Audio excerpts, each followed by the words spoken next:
Super Smash Bros. Melee is one of the most popular fighting games ever created, but while the spotlight is typically on player versus player matches, there is another side of Melee that has competition just as fierce as the battles raged by players around the world: the Home Run Contest. Today we'll be looking at the different strategies that have evolved when it comes to setting world records, diving deep into the mechanics that make it possible, and looking at home run hitters that would make Barry Bonds jealous. I hope you enjoy today's video.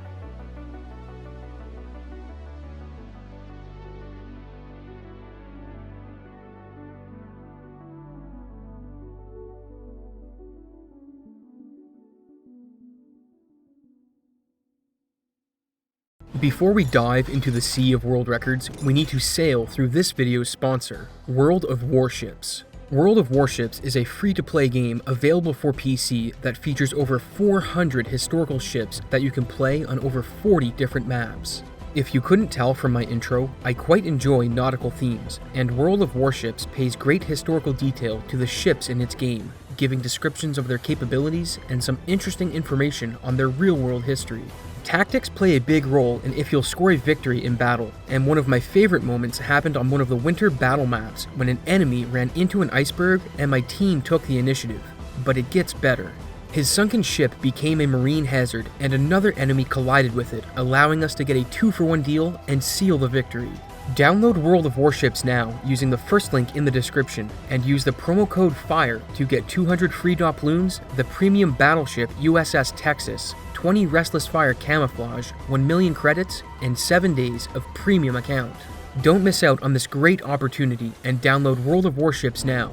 And with that, let's get into the video. To understand how these records are achieved, there are 3 things we need to go over: the rules of the home run contest, and the properties of the home run bat and the sandbag. The rules of the home run contest itself are quite simple. Once you select your character, you have 10 seconds to deal as much damage to the sandbag as possible, and then send it flying, with the total distance traveled being your final score. You're allowed to use any moves that the character has to deal damage, but you need to keep the sandbag on or above the starting platform while you're damaging it, since if it hits the ground, the game will count that as your attempt. The challenge does provide you with one item, the aptly named Home Run Bat, and it has some important properties that we need to look at: its hitboxes, knockback scaling, and how the game calculates damage when it's thrown.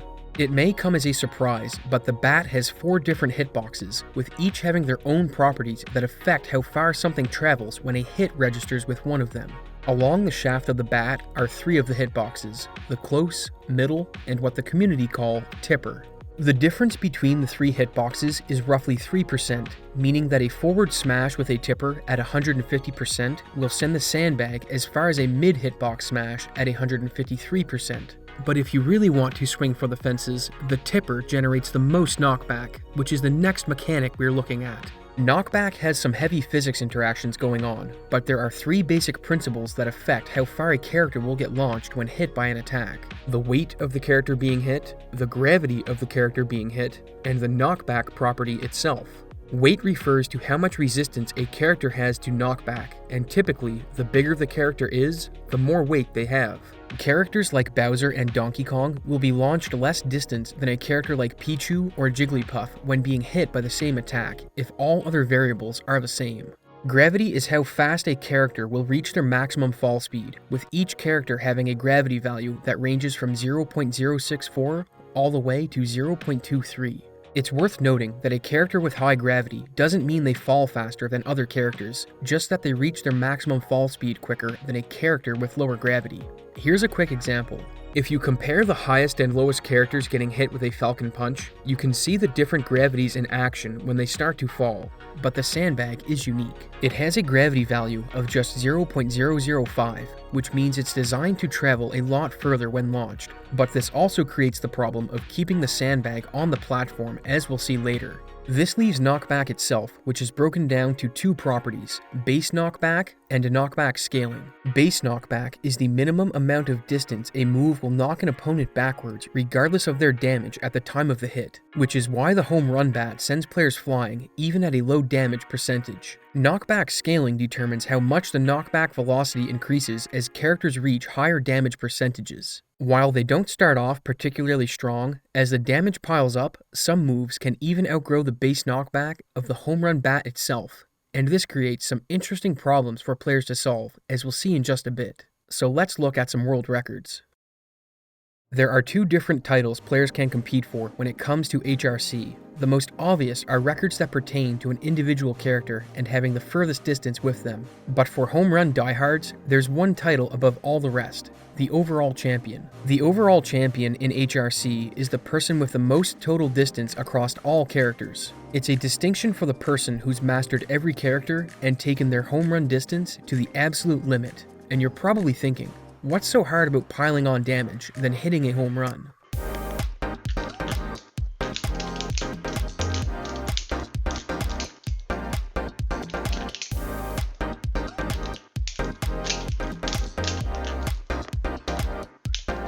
As you can see, there's a lot of different techniques at play in HRC, with every character making use of the core mechanics along with their own unique moveset to maximize distance. The easiest way to understand some of the more advanced strategies is to look at one that uses the fundamentals. So let's start with Mario. The Mario world record is very interesting. Up until April 2022, the strategy to execute it remained the same as it was in 2004, with Sin's 4,458-foot smash set in 2006 being the oldest record in the entire game. But what's even more interesting is that the new record uses a technique that's typically only used in TAS runs. If you look at Sin's old record, you see he turns around to grab the bat and then does an up air before executing the rest of the moves. Looking at the latest record by Typo, you'll immediately notice that he pause buffers his inputs, and this is because he's doing something known as a pivot grab.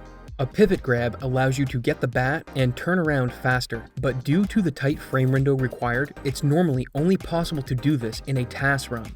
However, Typo found that if he modified his controller by placing a piece of tape between the B button and the circuit board, that the TAS-only inputs could be pulled off by a human. If you're curious about controller mods in Melee, I already have a video covering that topic, so be sure to check it out. But even if you disagree with them, I'd like to put the focus on the inputs players are required to do to pull this strat off, because it's nothing short of incredible. You're probably thinking that this technique must have been game-breaking, given that it was thought to be only TAS possible. But the reality is, all of that effort and precision culminated in Mario picking up the bat 8 frames earlier than he would using the old technique. This may not seem significant, but in terms of HRC, this is huge. Since you only have 10 seconds to accumulate damage, every frame counts. And if you look at Mario, there's one mechanic that's likely staring you in the face: the bat drop. When items become a projectile, they deal damage when they come into contact with a character, and the damage depends on which move you're using to throw it. In most cases, the base damage percent for a projectile is static across all characters, with a few exceptions.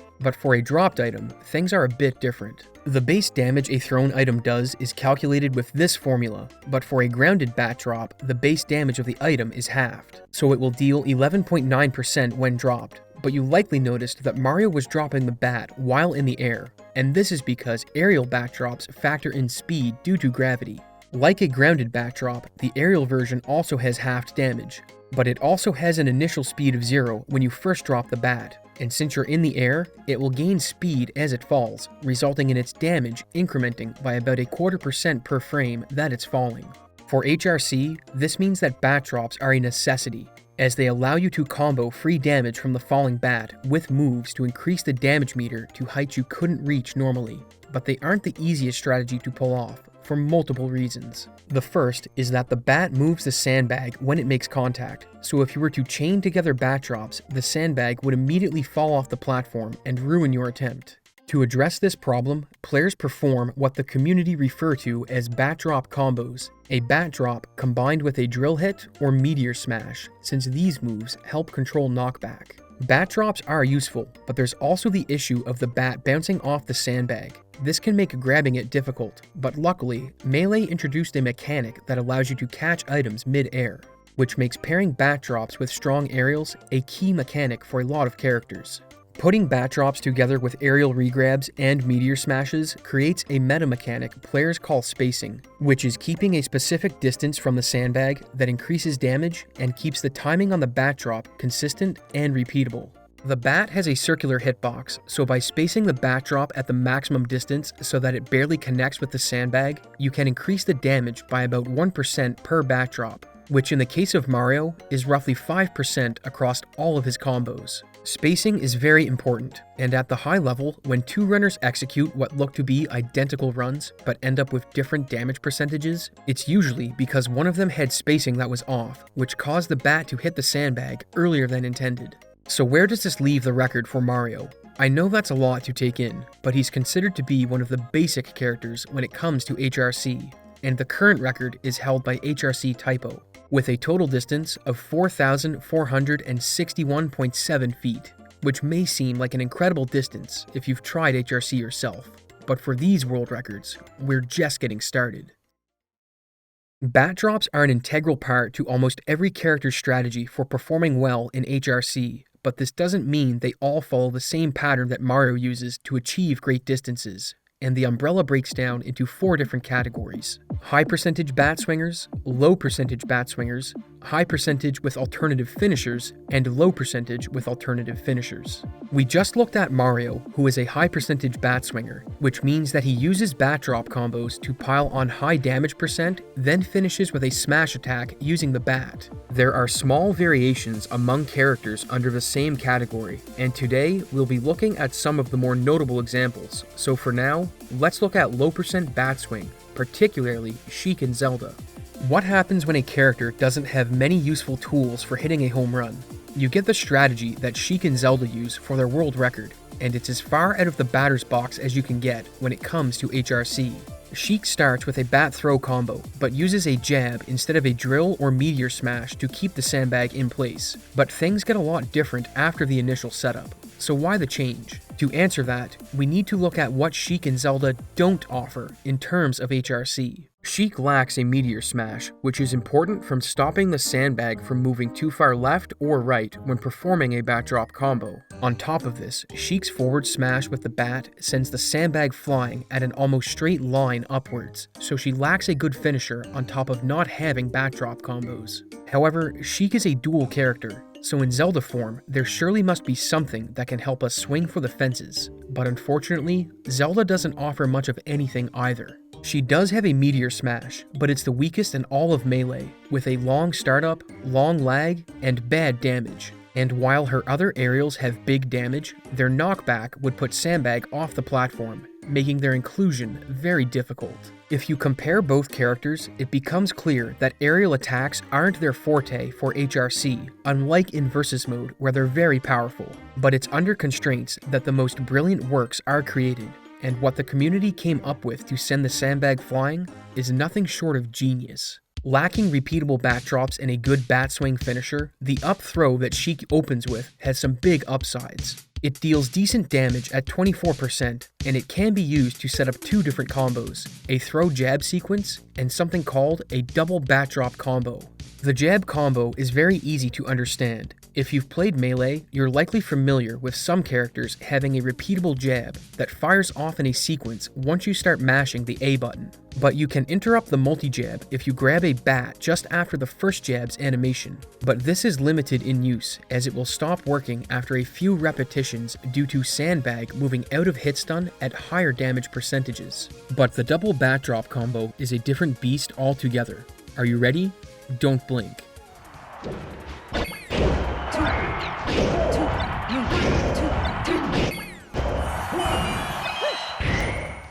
So what just happened? When the bat hits the sandbag on its way back down, there is a small window when you can grab it and drop it, which deals the minimum damage. This is followed by a forward air, with the 3 moves totaling 44% in a very short time.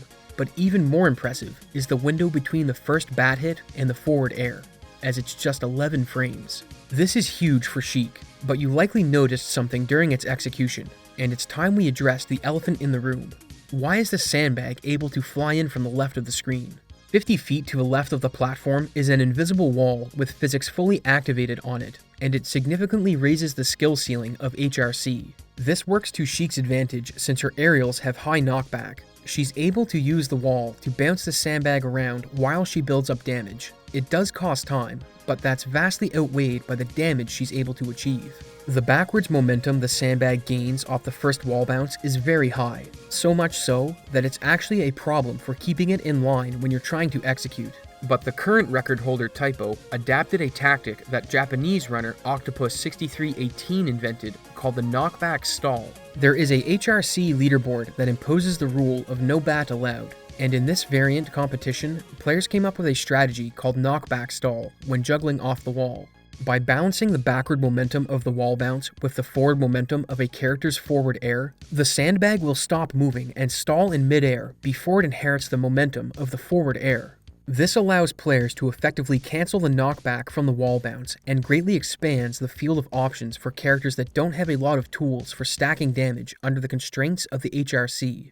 Typo's current strategy also makes use of some pause buffers, which are used to lower control stick travel time when switching directions so that tight windows can be hit effectively. Zelda also makes an appearance at the end. Her bat smash doesn't send the sandbag straight up like Sheik's does, so with a properly timed transformation, you can be in position to smash the sandbag after it ricochets for a great finisher. While Sheik and Zelda may have some terrible aerials for HRC, the ingenuity of the community carried them to a very complex and masterfully executed strategy, with Typo's current record measuring up to 3,894 feet, and the incredible thing, because of the transformation, it's all done in 9 seconds.